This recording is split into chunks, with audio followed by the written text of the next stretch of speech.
Hi friends, பலவிதமான டேஸ்ட்டில் பருப்பு குழம்பு சாப்பிட்டு பார்த்துருப்பீங்க. இந்த மாதிரி ஒரு தடவை ட்ரை பண்ணி பாருங்க. இதோட டேஸ்ட்டு வேறு லெவலில் இருக்கும். இது புது சுவையிலையும் ரொம்ப டிஃப்ரெண்ட்டான டேஸ்ட்டில் இருக்கும். வாங்க அதை எப்படி செய்யலான்னு பார்க்கலாம்.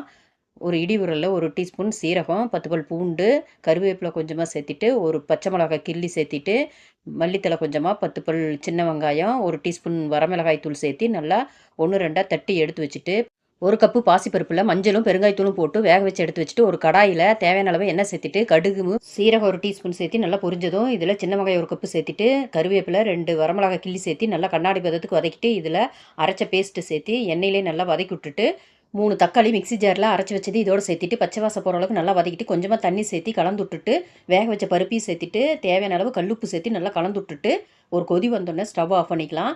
கடைசியா இந்த பருப்பு குழம்புக்கு மல்லித்தழைய கட் பண்ணி சேர்த்திக்கலாம். புது சுவையான பருப்பு குழம்பு தயார்.